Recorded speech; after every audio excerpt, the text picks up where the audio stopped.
You make or you deliver what you're really good at. The market's taught you what's attractive and what's not, and you've kind of worked all that out.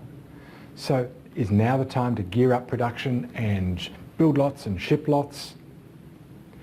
Well, no, it's not. Because the product strategy that makes sense for you now won't make sense for the next phase in the market. It's kind of rare that a vendor accidentally only solves half of the problem or meets half of the need. But accidentally only solving half of the problem or meeting half of the need is 100% wrong, but only 20% of the time. There are 5 phases in the market, and at each phase your market needs you to be selling in a very different way. Not just the market, that's what we spoke about in last week's show, but actually your product strategy needs to change at each phase in the market. Your pricing, your bundling, all of that needs to change. What we'll look at in this week's blog is how to determine what your market needs and what your product strategy should be at each phase. Funnel Vision is brought to you by Math Marketing, creators of the funnel plan. Math Marketing is the source of the 1, 2, 3 of B2B. As we talked about in last week's show, your buyers change. In the very beginning of a market, the early adopter has just fundamentally different needs from a buyer who's willing to buy at a later stage of the market. So your product strategy really does need to change. You think about all the elements of an offer that make it attractive to you. Well, what's attractive to you is different from what's attractive to me, and you might be willing to buy before me or perhaps after me. Fundamentally understanding where your buyers are up to in their maturity, therefore what they need, and therefore what your solution should be, is clearly critical. All of the elements, pricing, bundling, unbundling, packaging, these are all important characteristics, and what we need to do is understand where most of our market is, therefore what they need, and therefore what we should sell. Let's unpack that a bit.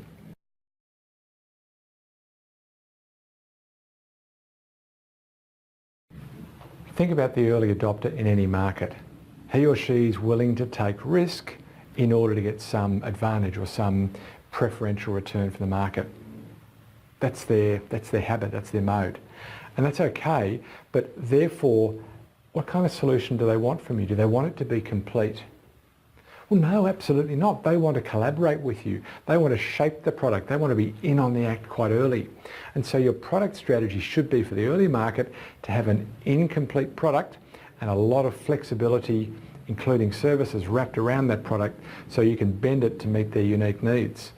Who knows, the needs that they have might be quite different from what you thought the market was going to need. You're learning too, right? So an incomplete strategy or incomplete product is the right strategy early on. Then the next group of buyers who are a bit more pragmatic, what do they want? Well, they're not the risk takers, so they need the product now to be complete. But the good news is it only needs to be complete for that niche, not for all possible use cases. Not yet, just for them. Once the market's matured a bit and we're in the hypergrowth period of the market, everybody's going to buy it. It's a question of whose they buy. Suddenly your product fundamentals really, really matter.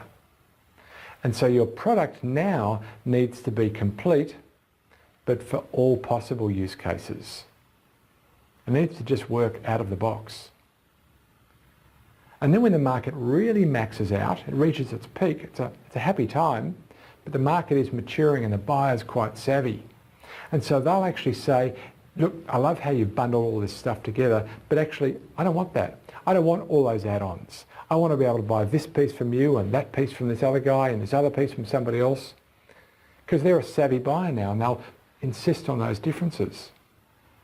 And then when the market's in decline, if you've been successful in navigating that maturing market, then, and you're the gorilla, you probably want to slow the decline down as best you can. So what's your product strategy look like? You're actually looking for new uses and new users. People who haven't yet bought. And so for those new uses and new users, they're going to behave like any other new market. In other words, they want incomplete, flexible again. Fundamentally, your product strategy has changed. How about pricing? In the early days, should you have penetration pricing to get some quick wins? Not on your life. Price is not the issue in the early market. Value is the issue. They're looking to get some advantage. And the advantage comes from them being the first to use your clever new thing. So in the early days, not only do you not penetration pricing, you actually value price. As the market matures, you can still hang on to value pricing for a while until it really starts to get busy in the tornado phase. And that's when you need to meet the market price. Hey, if you're the gorilla, you might even consider going below market price to hurt the smaller competitors. Save that for another day. When the market maxes out, you now need to be much closer to cost price. So your cost plus a modest margin is about all the market's going to afford you at that stage. Then when the market is in decline, again, if you're the gorilla and you've ridden that market really well, you're back to value pricing for that new user. Everything changes, and the consultant or the marketer or the sales guy or the whomever who says to you that you must have, insert your favourite expression here, bundled pricing, unbundled pricing, penetration pricing, skim pricing, value pricing, that you must have a complete or an incomplete solution. They're wrong and they're right and they're wrong and they're right. What you need to know is how mature is your market, and therefore what are they ready for. Let the market dictate your product strategy, not the theorists. Shortly I'll show you how to do this in Funnel Plan, but before that I'm going to do two things. I'm going to share with you my conclusions, and I'm going to invite you to receive other blogs like this. Let's get to the conclusion first. Well, let's get quite prescriptive on what our product strategy needs to be. For the early market, the early adopter, it's an incomplete product that's value priced, and you wrap a lot of services around the product so that you can flex it to meet their needs. In the early majority, which is what Geoffrey Moore, the author of this model, calls the bowling alley, that's where you focus on one niche and dominate that, and then a couple more, dominate those, and then a few more, dominate those, etc.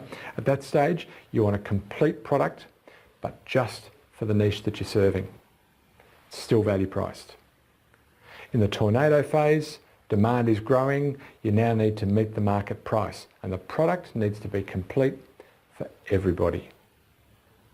Main Street, what we're looking for there is an unbundled product, or at least unbundleable. If you insist on taking your solution to market as a complete product, be ready to unbundle it if that's what the buyer wants. Remember, they're a savvy buyer now.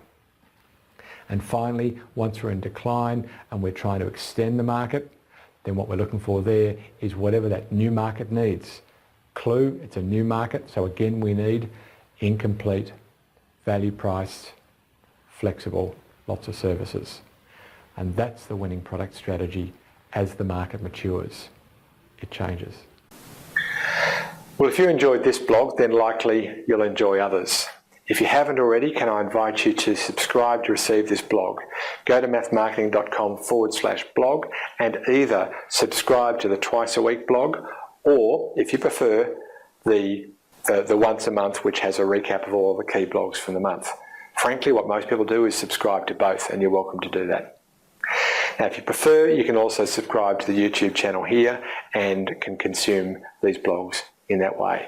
Now, if you have already, but you've got a colleague who hasn't, then now would be a great time to invite them, and I'd be so grateful if you do that. Why don't you do that now? Either subscribe or flick it along to a friend. Come back and I'll show you how we do that in Funnel Plan.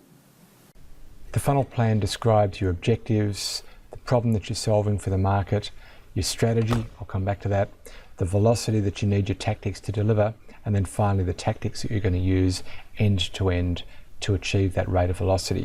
Today we're going to focus on strategy, and in particular the product market. How do you determine the right product market? We've heard the theory, let's now take a look at it in practice in the Funnel Plan. Let's choose the blogging video, and in particular we're taking a look at the strategy and within the strategy, it's the solution description. Now, before we do that, I want to go back briefly to the funnel plan to make a quick point about the analysis so far.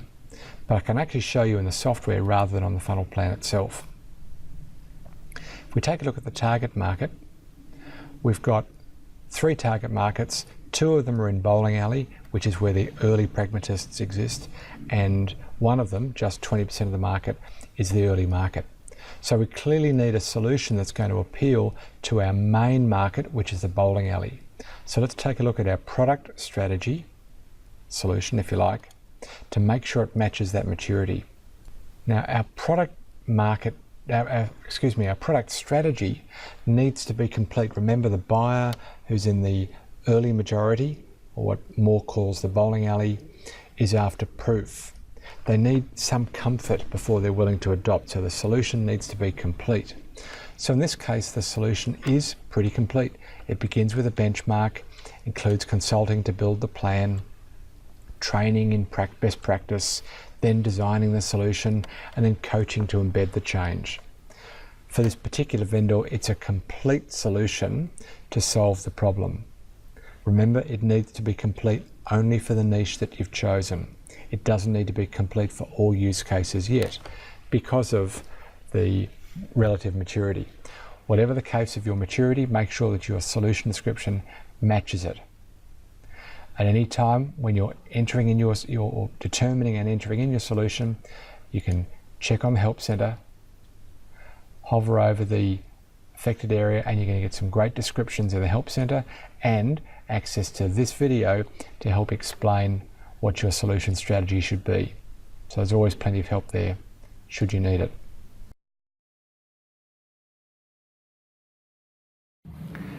In next week's show, I'll explain why the type of marketing that we do also changes as the market matures. How much emphasis do we give to branding? How much to demand? How much to channel readiness or sales enablement?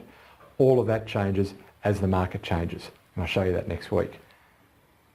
Until then, may your funnel be full and always flowing.